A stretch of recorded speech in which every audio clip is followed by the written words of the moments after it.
Hi welcome back. இன்றைக்கி வந்து நம்ம இன்னொரு டைப் பாஸ்தா வந்து எப்படி பண்ணுறதுன்னு பார்க்க போகிறோம். இது வந்து நம்ம தூணா வச்சு பண்ண போகிறோம். எந்த ஃப்ளேவர் தூணா வேணாலும் நீங்கள் பண்ணலாம். போன வீடியோவில் நம்ம எக்லியோ பாஸ்தா பார்த்தோம். இன்றைக்கி வந்து நம்ம தூணா பாஸ்தா பார்க்க போகிறோம்.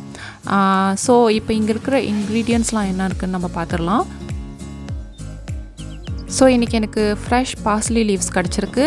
இது கொஞ்சம் எடுத்துருக்கேன்.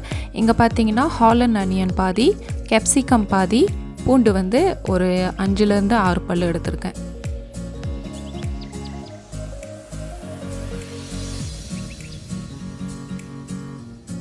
பார்ஸ்லி லீவ்ஸ் வந்து நல்லா ஃபைனாக சாப் பண்ணணும் நம்ம.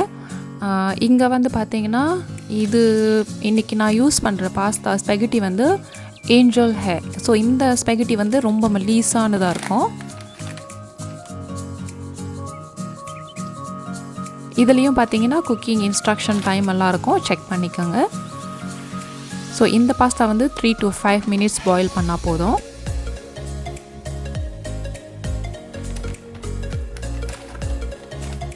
அடுத்தது வந்து நான் பெப்பர் பவுடர் வச்சுருக்கேன். இது வந்து இன்றைக்கி நான் யூஸ் பண்ணுற தூணா சில்லி ஃப்ளேவர் தூணா யூஸ் பண்ண போகிறேன்.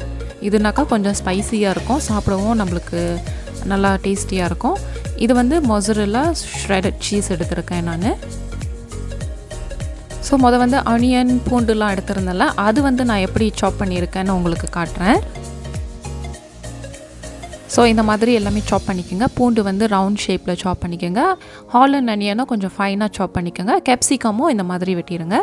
இப்போ வந்து நம்ம அந்த ஸ்பெகட்டியை வந்து பாயில் பண்ண போகிறோம், அதாவது வேக வைக்க போகிறோம். அதுக்கு வந்து தண்ணி சூடு ஏறின பிறகு நம்ம வந்து உப்பு ஒரு 1 டேபிள் ஸ்பூன் அளவு சேர்த்துக்கலாம்.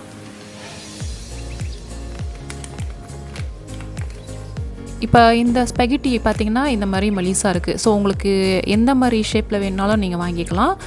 மொத்தமாக உள்ளதாக இருந்தாலும் பரவாயில்ல, இதுவாக இருந்தாலும் பரவாயில்ல. ஸோ நான் இது எப்படி இருக்குன்னு ட்ரை பண்ணுறதுக்காக இந்த பாஸ்தா வாங்கியிருக்கேன். இப்போ நம்ம இதில் தேவையான அளவு நம்ம எடுத்துக்கலாம். ஒரு பேக் போட போகிறீங்கன்னா அதில் வந்து ஏற்கனவே சொன்ன மாதிரி தான் 4லேருந்து 5 பேர் வரைக்கும் சாப்பிடலாம்.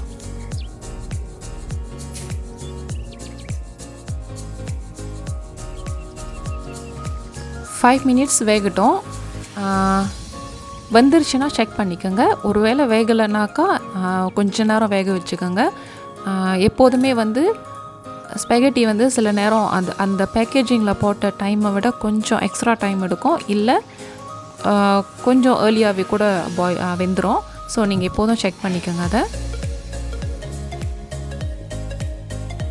இப்போ நான் அந்த பாஸ்தா வேக வச்ச தண்ணி வந்து கீழே ஊற்றாமல் அப்படியே வச்சுக்க போகிறேன். அப்புறம் நம்ம யூஸ் பண்ணுவோம். இந்த வேக வச்ச பாஸ்தாவில் வந்து கொஞ்சமாக ஆலிவ் ஆயில் சேர்த்து மிக்ஸ் பண்ணிக்கலாம். அப்போ தான் அது வந்து ஒன்றோடு ஒன்று ஒட்டாமல் இருக்கும்.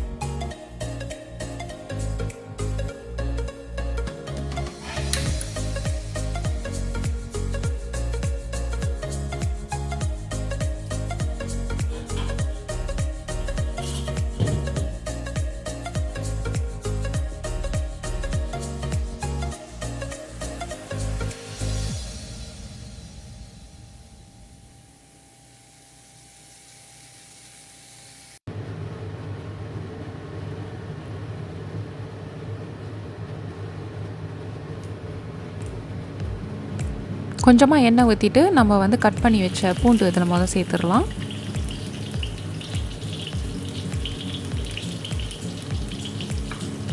பூண்டு வந்து பொன்னிறமாக மாறின பிறகு நம்ம வந்து தூணாவை இதில் கொட்டி நல்லா வதக்கிடலாம்.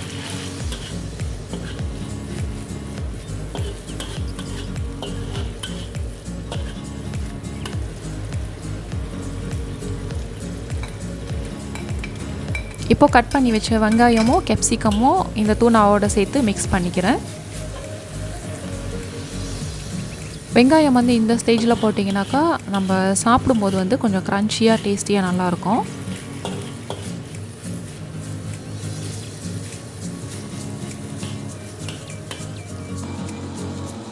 இப்போ வந்து நான் பாஸ்தா தண்ணி கொஞ்சமாக இதில் ஊற்றி வேக வைக்க போகிறேன். பாஸ்தா தண்ணி ஊற்றுனீங்கன்னா தான் டேஸ்ட் வந்து நல்லாயிருக்கும். இப்போ கொஞ்சமாக பெப்பர் பவுடர் சேர்த்துக்கிறேன்.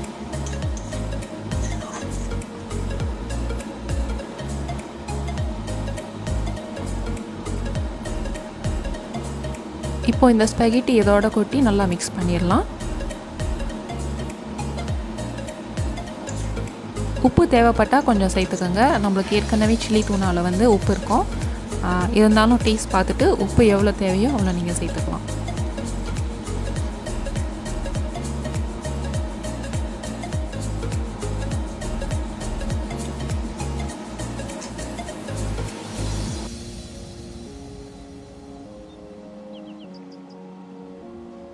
இப்போது இந்த பார்சலி லீவ்ஸ் வந்து நல்லா ஃபைனாக சாப் பண்ணி மேலே வந்து தூவி விட்டுறலாம். தூவி விட்டுட்டு இதை நல்லா மிக்ஸ் பண்ணி விட்டுருங்க.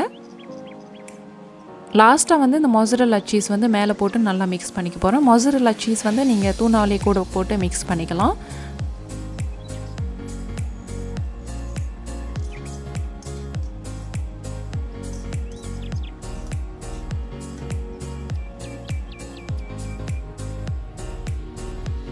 அவ்வளோதாங்க, நம்ம சில்லி தூனா ஃப்ளேவரை கொண்ட ஸ்பெகட்டி ரெடி பண்ணியாச்சு. இதை பண்ணுறதுக்கு நீங்களே பார்த்துருப்பீங்க, ரொம்ப டைம் எடுத்திருக்காது. ரொம்ப பொருட்களும் நம்மளுக்கு தேவையில்லை. ரொம்ப ஃபாஸ்ட்டாகவும் பண்ணிடலாம். சாப்பிட்றதுக்கும் ரொம்ப ருசியாக இருக்கும். இதை வந்து நீங்கள் லஞ்சுக்கோ இல்லை டின்னருக்கோ கூட நீங்கள் செஞ்சு சாப்பிடலாம். இந்த ரெசிபியை நீங்கள் ட்ரை பண்ணி பார்த்துட்டு கீழே கண்டிப்பாக எனக்கு காமெண்ட்ஸில் எப்படி வந்ததுன்னு சொல்லுங்கள். இந்த வீடியோ உங்களுக்கு பிடிச்சிருந்தால் மறக்காமல் லைக் பண்ணுங்கள். என்னோடய சேனலுக்கு சப்ஸ்கிரைப் பண்ண மறந்துடாதீங்க. அடுத்து ஒரு இன்ட்ரெஸ்டிங்கான ஒரு ரெசிபியிலையோ இல்லை டாப்பிக்லையோ உங்களை மீண்டும் சந்திக்கிறேன். அது வரைக்கும் பாய்.